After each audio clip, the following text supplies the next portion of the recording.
Hello. Yesterday I touched upon identity when referring to who is me, and please excuse me for a moment whilst I just settle. When you first begin to meditate, you make sure you establish your body correctly so that you don't need to move. And similarly, when we begin to talk, it is important to do the same. If you have a camera person, then of course you would have done that before. You turned the camera on and then sat down. But it's just me. Who is me? I said. And I said boldly, I'm not Daniel, Dan, Phra Dan, Bhante Dhammarakkhita, any of these things we become known as. So today I'll talk about anatta. Excuse me. Now I'm ready. I often refer to anicca, dukkha, anatta. Anicca, impermanence or unsure. Dukkha, suffering or unsatisfactory. And anatta, not self or uncontrollable. More often than not, when referring to those three characteristics of existence, I touch lightly upon anatta, not self. Nata, the Pali word is anatta. Nata meaning self and a meaning not. I usually just use that and refer to it as not being in control of this body and this mind, in that we may think we control our actions of body, speech and mind, but all we can really do is train our actions of body, speech and mind in order that we can hope they go in the right direction. We do the right things and say the right things and think the right things.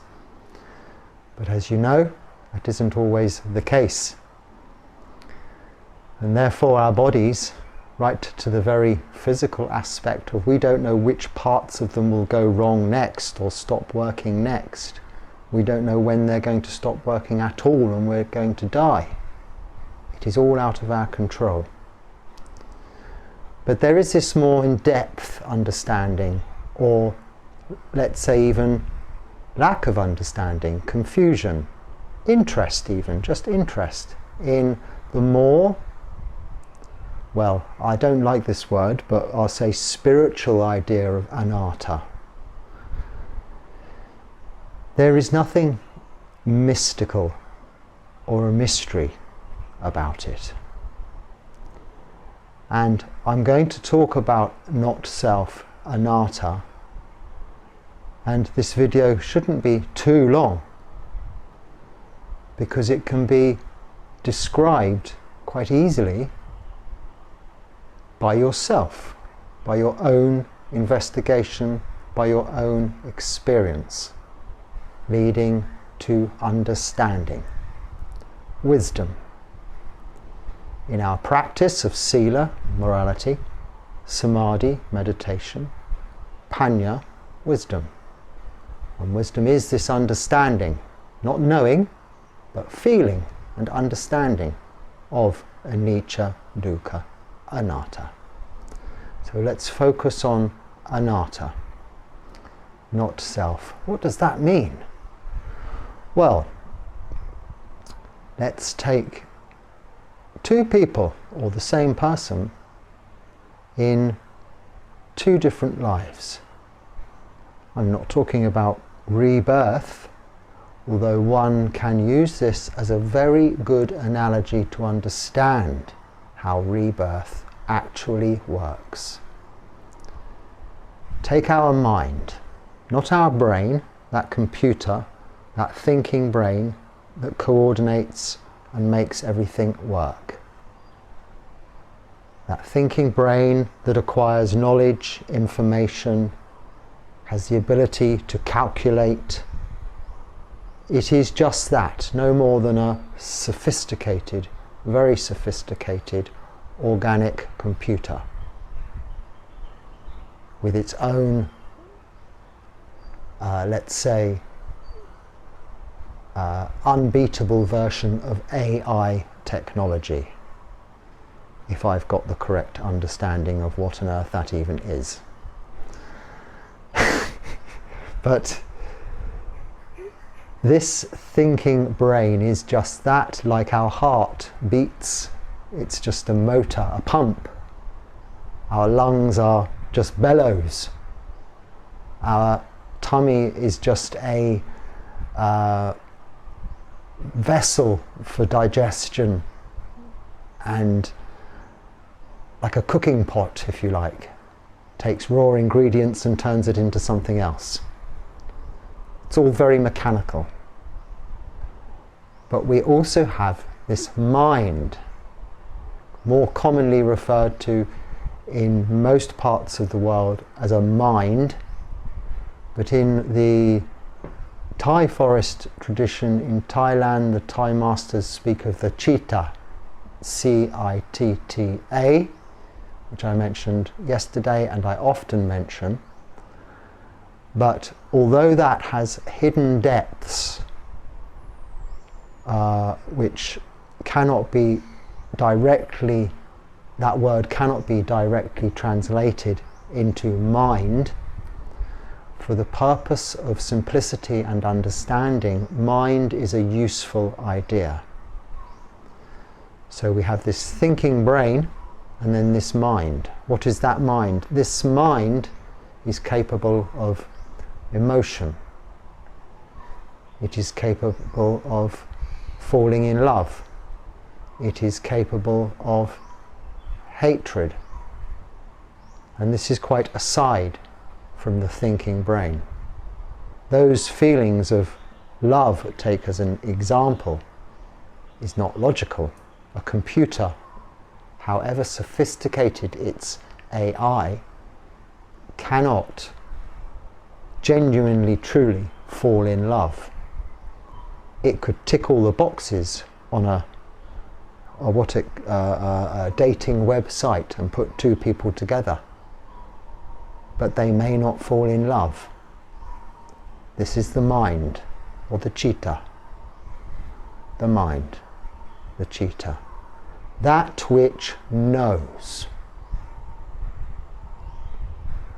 Now, what does he mean by that? You say to yourself, it knows what is going on in this moment. It can take memories stored in that brain, the computer, and look at them knowing what happened in the past, and it can look at and know what that brain, the computer, is doing with its conjecture, prediction, imagination of what might happen in the future. And our practice of samadhi, our practice of meditation, our practice of mindfulness is to bring that citta, that mind, into the present moment, which is the only true one reality. Now, back to this whole concept and confusing idea of not self. Of course I have a self. I am me. I am this person. So let's take two people. Let's take a businessman, an investment banker, for instance, working hard in the city, earning lots of money, or in the villages and the countryside, far from the city, on his computer, even traveling the world, trading all sorts, making lots of money, supporting his family, and living, a virtuous, lifestyle, but one of acquisition, one of accumulation. One could even say greed. But greed doesn't have to be that unwholesome in that context. It's normal. It's a competitive world out there. That's a businessman. Take a monk living a simple life in the forest, in Thailand, in a simple wooden hut. This is quite an elaborate wooden hut, as you can see. I will show you a video of the normal kind. I'm very fortunate to have one. I've got a mat. I've got slightly larger little slats, windows. It's quite mosquito insect proof, although things come up through the floor. But a simple existence of no acquisition, no accumulation, a life of renunciation, the samana life, giving things up of that nature in order that one can concentrate on that practice of understanding the mind, not the brain, not learning what it says in the Pali Canon from start to finish in many languages, no, not detailedly analysing the Abhidharma, no, just simply knowing the truth and developing this understanding as the Buddha taught us through the Four Noble Truths, the Noble Eightfold Path, and thus ultimately developing wisdom, the understanding of anicca, dukkha, anatta. But it is with a view to enlightenment. 4 stages there are to becoming enlightened, and in the first stage we call in the Pali Sotapanna, in English I don't think it translates to this in English, but we call it stream enterer. With the analogy, you are entering the stream towards Nibbana. We can call Nibbana our ultimate goal, being free from suffering and free from rebirth into samsara, the hamster wheel, the circle of rebirth of life. You're entering the stream towards the island where this no longer happens, Nibbana, stream enterer. Now, one of the required things, well, the required aspects to become a stream enterer is to not want to become. That's another subject. Sometimes one has to use words like I, me, becoming, doing, when they're only to really use as signposts and point people in the right directions. Like these names for the 4 levels of enlightenment, stages towards enlightenment. They don't come up in flashing lights. They're just ways people have learnt to describe them to each other. The requirements of stream entry are the full knowing of an understanding of the 4 Noble Truths, and therefore in turn that wisdom and understanding of anicca, dukkha, anatta, not self. Because the other requirement, primary requirement of stream enterer, is abandonment of, in Pali, Sakkaya Ditthi, personality view. This view that I am me, I am what I am. A wonderful song of the 80s, I think. I am what I am. I'm not allowed to sing it, so don't expect me to. Look it up on YouTube. It's a very powerful song, yes, referring to the personality view of an individual, knowing what I am. I did it my way. Blue Eyes, Frank Sinatra, one of the most famous songs in the West. My way, I did it my way. Of course, just words again. but really evoking the emotion in the mind of personality. Persona means a mask. I heard, I think, someone say, and I don't know from what language or where this etymology comes from, and I could be mistaken, but it makes sense if it means a mask, because that's what it is.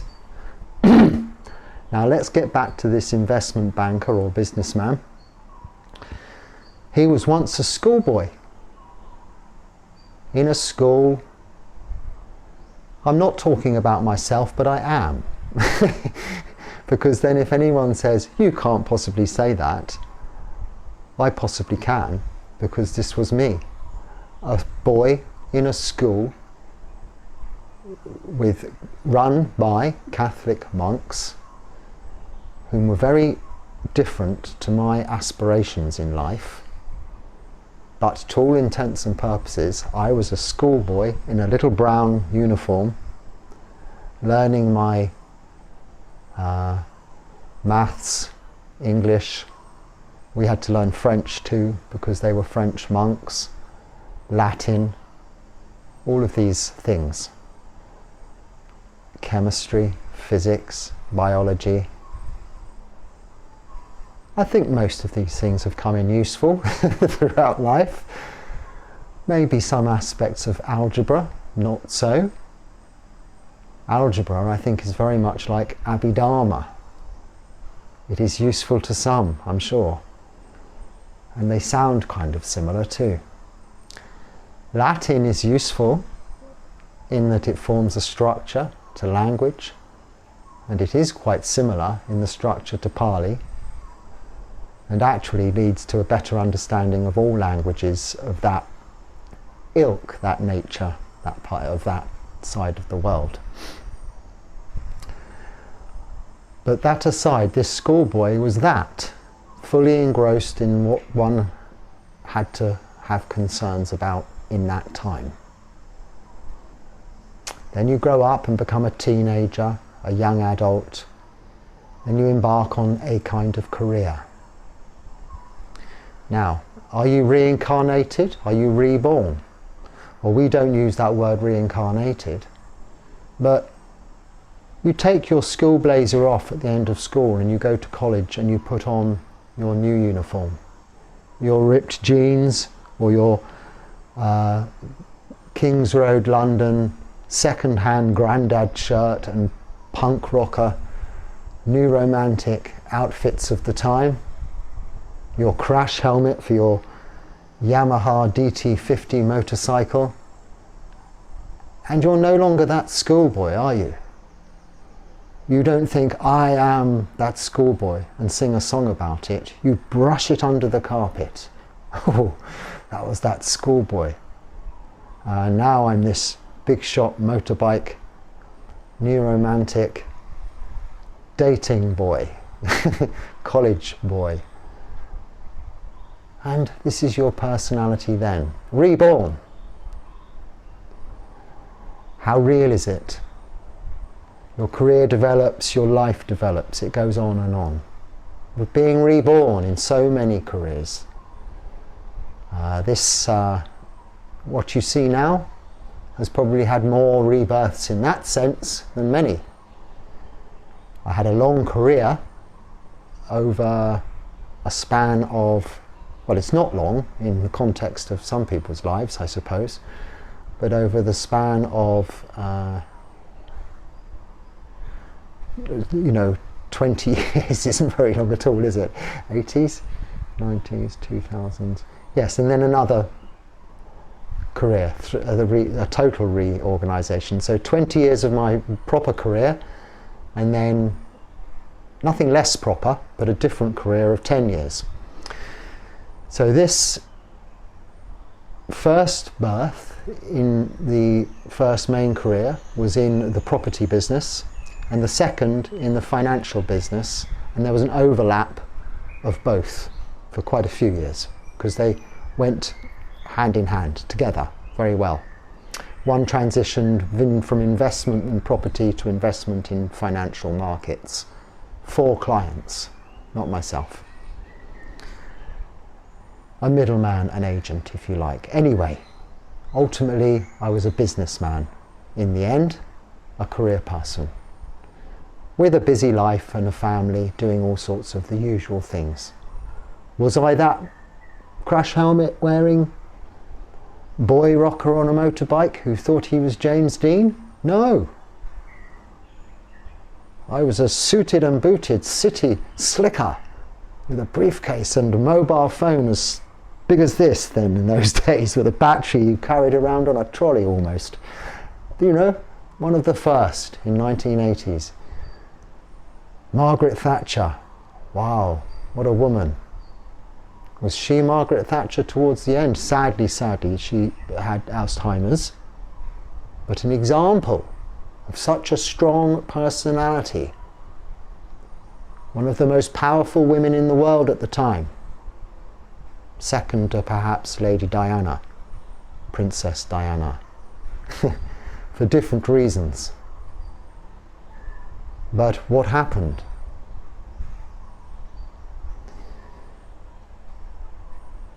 It changes. But what doesn't change?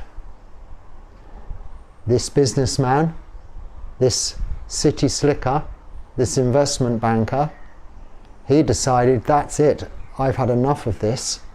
I'll run away to the circus, not quite so literally. He ran away with his son to the music festivals. He got a hands-on physical job, retrained and learned how to do electronics, rewiring and make internet in people's houses. Worked for a big company and did this for a few years. I think about 7 or 8 years. Driving around in a van, playing his music, reminding him of all those previous lives, but trying to make it right now. Living in the past, but trying to compare to my expectation, his expectations of the future, which never came about. Do you think even as a schoolboy or as a biker or as a property person or an investment person, a businessman, I ever thought I'd be a monk? No, I certainly didn't think that. And this was that thinking brain. But I'll ask again, what is the common denominator throughout all of this? Another change comes along. I'm busily going to the festivals. I'm working for a big company called Virgin Media, owned by Richard Branson, you may have heard of. And I'm installing so much internet so quickly, so fast all over the place. I start to do quite well, but get busier and busier. And then have no more time for myself. But being so egotistical, with such a personality, I thought, I'm not giving up myself to the company. I am not the company man. I was always self-employed. I, me. Ahanka maranka mamanka. I can't remember the Pali word. It's a lovely word, but I can't remember how to say it. Mahankara, me making, my making. Mahankara mamankara. I'm sure you'll correct me. I wasn't happy because things weren't coming up to my expectations of how my future was going and not living up to the past. When I was self-employed for 20 years, a businessman, I didn't have to answer to anyone. Not Richard Branson, but all of the people below him, down to my supervisor. So of course, what did this egotistical person do? He walked out of that job and ran away to the festivals, the music festivals with his son, and did that. I had to make ends meet, pay for my home, pay some bills to run my vehicle, so I worked in security. starting at the very bottom, and again it went, one thing led to another until I had a very, very good job in security, various jobs in security,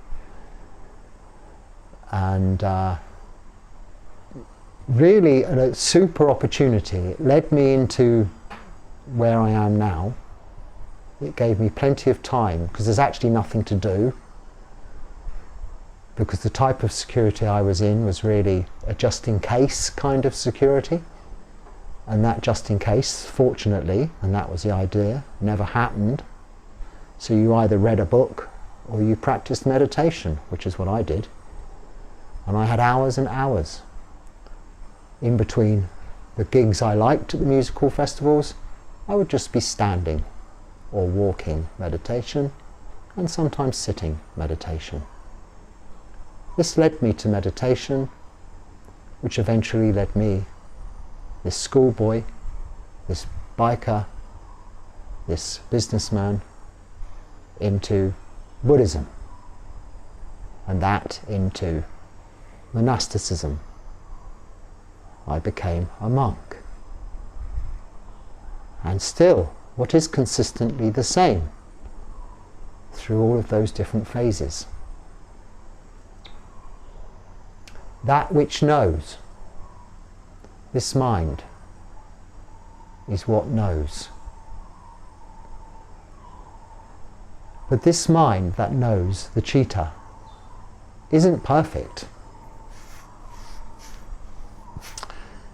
It is full of what we call kilesas, or defilements, or impurities, as a result of, and we'll confine it to this life. But I will say now, if you practice this, you will know and experience and understand for yourself the principle and the depth of rebirth. There is nothing to believe with regards to rebirth. It is to be experienced and understood in oneself. You can look at it from day to day, you can look at it from month to month or year to year. It is happening all the time. Rebirth is simply that mind which knows what is happening, flowing at the end of this physical death into another life, depending on its attachments, its clinging. And this practice is that of letting go, in order that it isn't reborn. And it is as simple as that. That is rebirth. In less than a minute or two, explained. It's that simple. There is nothing to believe.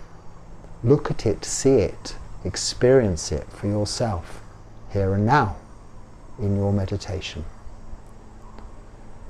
But that which knows is attached to the personality it has become in the present, for now. And it may have let go of its previous manifestations. In this example case, this businessman no longer wants to be a businessman, wants to be a more manual working person, and then a festival security person, and then another kind of security person. Has that mind let go of the previous? Maybe in some respects, maybe not. You can only know that for yourself, which is why I say it is experiential. Some things you'd never want to do again. You may have done them for a while and you'd never want to do that again. Understandably, there are jobs I have done that I would never want to do again. I can't think when it was, but I worked in a cocoa factory once. I never want to work in a cocoa factory ever again. However nice that might sound, it was the most unfortunate job I've ever had, with cocoa powder sniffing up my nose continuously for 12 hours. I lasted 3 days and left. But for a short while, I was a person who worked in a cocoa factory.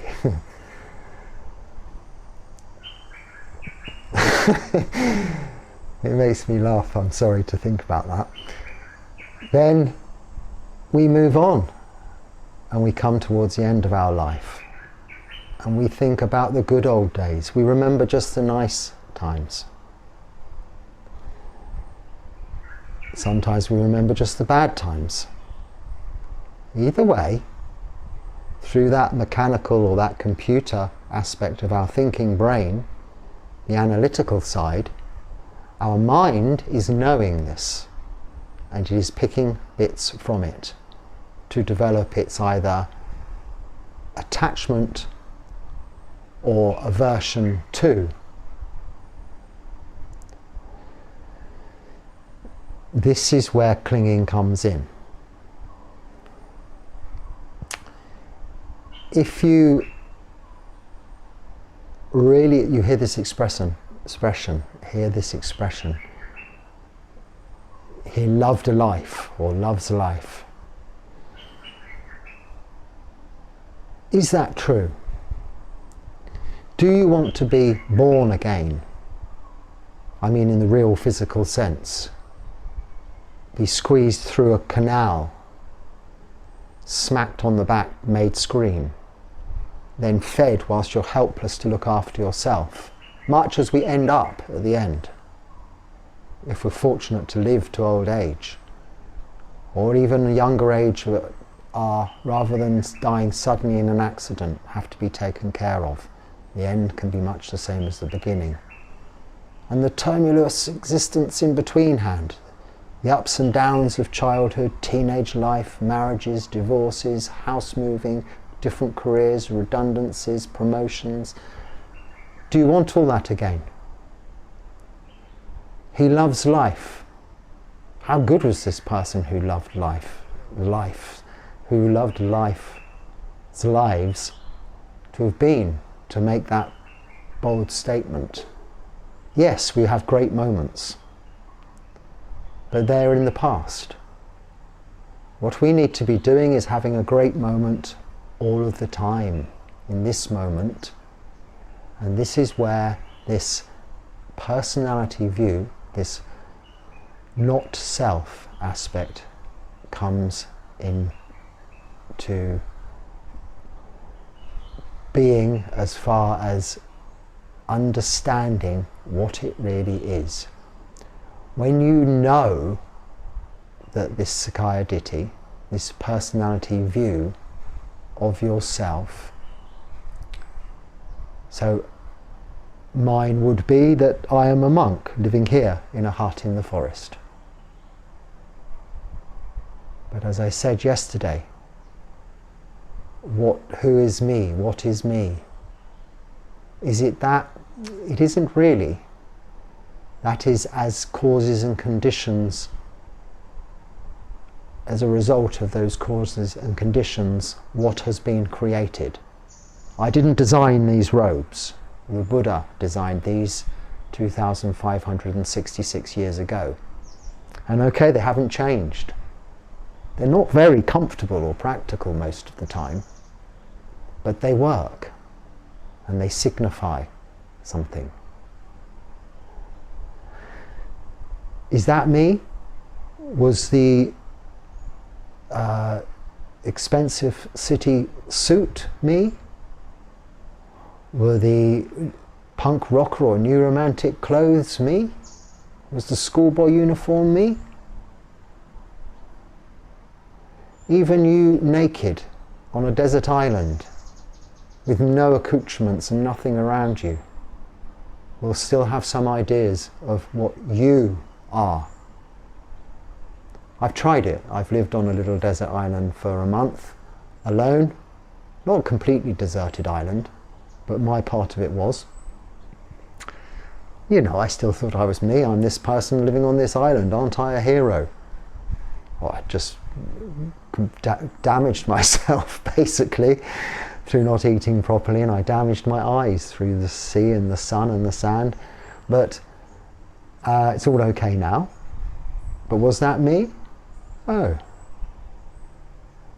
It was the idea, the notion of view, wrong view. At the start of the Noble Eightfold Path is right view. This is the wisdom aspect of the Noble Eightfold Path. Wisdom, panya, as in sila, moral virtue, samadhi, meditation, panya, wisdom. And wisdom is anicca, dukkha, anatta. Not self comes under right view.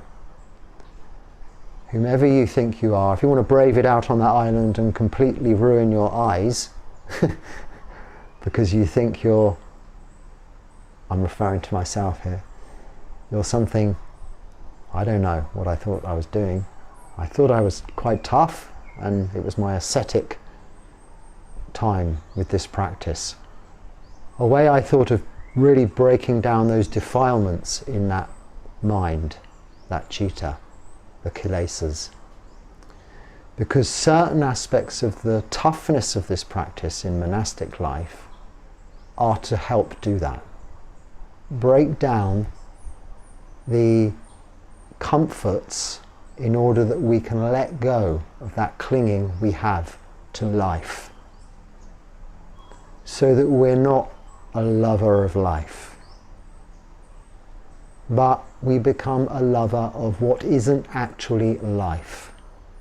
It is that which knows, free from that clinging, free from those defilements, and therefore ultimately free from rebirth. So this is the understanding of the Four Noble Truths and the faculties of existence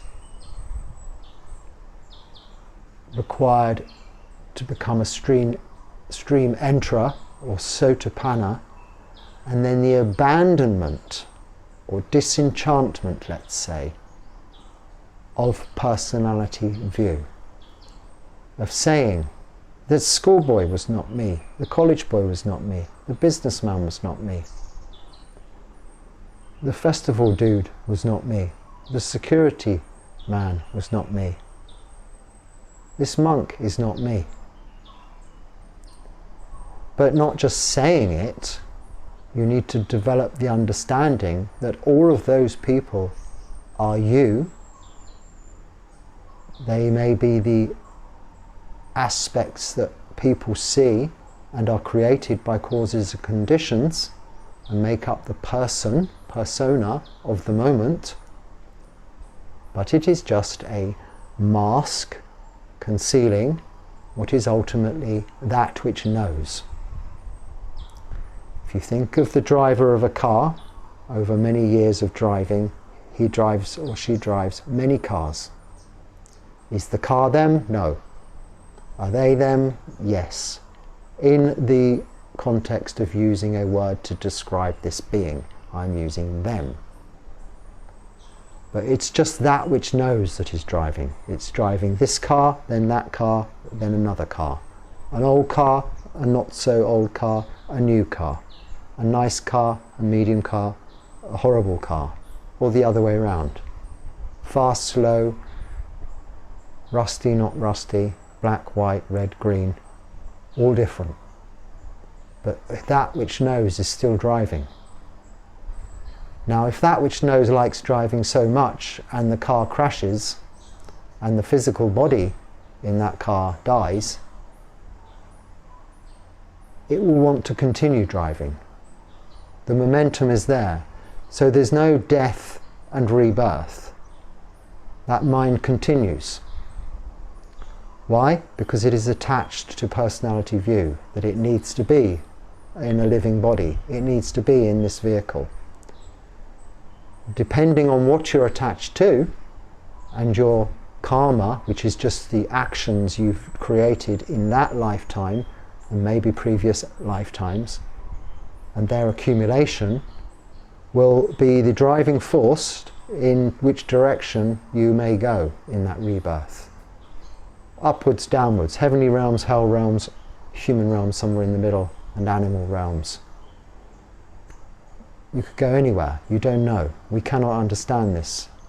We've had incalculable number of lifetimes previously as we might ahead of us.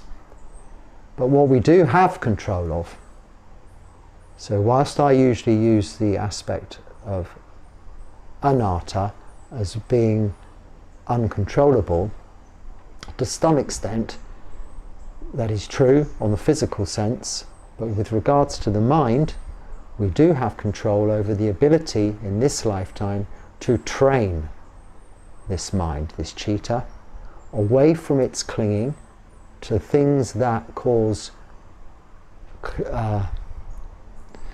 to break down those kilesas, those defilements, which are what cause clinging to this lifetime and ultimately rebirth, to be born over again.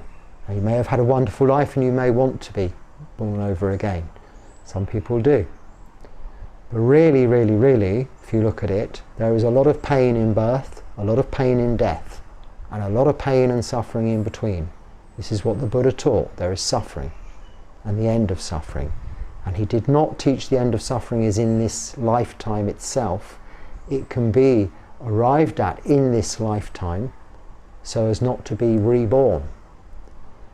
But it can be experienced in this lifetime and seen in this lifetime through meditation, because we are able to step out of this physical realm and just be with the knowing. How? By letting go. And by abandoning that personality view, and with that understanding, knowing of those Four Noble Truths, or right view, we are, with one other thing, able to enter the stream. That one other thing is just the understanding and abandonment of rites and rituals. Just knowing that however much praying, worshipping,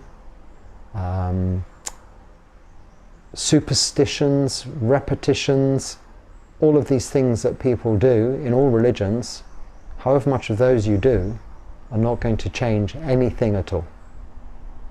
Good actions, yes. Repeatedly giving to a good cause or doing good things, yes, because you're developing good karma or wholesome mind states. If you want to look at it literally, what you get back for it. But if you're doing it for what you get back for it, you're not developing wholesome mind states.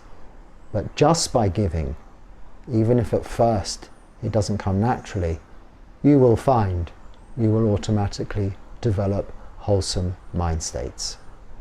This is why it's right up there first in the 10 perfections, parami, of life, dana, giving. It's the step towards right view, ultimately. And what are we building this personality on? It's just these causes and conditions. But we can take it if we need to cling to something and build it on those parami. Or just the 4 Brahma Viharas of metta, karuna, mudita and upekkha. Metta is loving kindness, karuna, compassion, mudita, sympathetic joy, and upekkha, equanimity. These are part of the 7 factors of enlightenment. So when you reach the final 4th stage of enlightenment, they will be included, but can be developed along the way. But this first step is right view in terms of understanding the Four Noble Truths and abandonment of personality view, self. We have this word selfish and selfless. Me, or give, you, yes? When you're selfless. Generosity, dana. Selfish, oh, just give it to me. Greed. Greed, hatred, delusion. These 3 are the root causes of all defilements, which lead to clinging. Why? Because they're nice for this bodily, physical life and this thinking mind. Ice cream, cake, sweets, even wine or beer is nice. gives you a nice feeling, effect. So it's easy to get attached to. But when you see, ultimately it has no benefit. It's very short-lived, it's impermanent, and too much of it, too much of a good thing, is unpleasant. You'd create aversion to it, turning greed into hatred, aversion. Greed, hatred, delusion. Delusion is just confusion, ignorance, not understanding any of this. So I hope that explains, as well as I've given you a little bit more detail about how I came to be here as a monk, where it started, without actually going into the boring you with my biography to date, which people want me to do, and I'm loath to do. I've included it as an example towards trying, and we're all trying to understand the principle of anatta, not self. You know, summed up and quite simply, if you take a businessman, you take a monk. Are they the same thing? No. But if that person who's a businessman becomes a monk, or that person who's a monk becomes a businessman, it is the same person, it is the same physical body, the same thinking mind, that appears different by perception as a result of different causes and conditions, and that which knows is the only aspect that remains unchanged. The thinking mind and the physical persona is changed, because this physical persona and thinking mind of the businessman has very different requirements and needs to that of the monk, and vice versa. Some people are having forced change. For instance, if you were put in prison for a long time, eventually you would adapt, and you would not need or require what you needed and required in the outside world. You would be satisfied with less. Not as satisfied necessarily as one might be, because you're still attached to what you had on the outside. But what is not in prison is that which knows, the mind, the citta. You cannot imprison this. Strip it of all of its physical accoutrements, its cars, its houses, its money, its suits.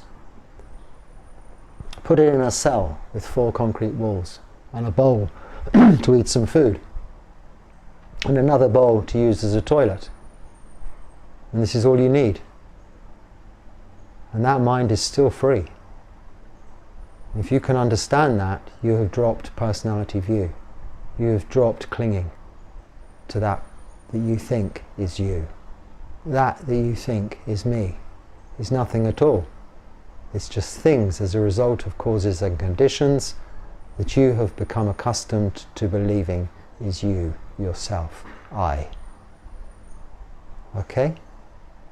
So I'll leave it there, and I hope that gives you another perspective on anatta, not self, and a little bit of insight into the nature of rebirth. Thank you. Goodbye.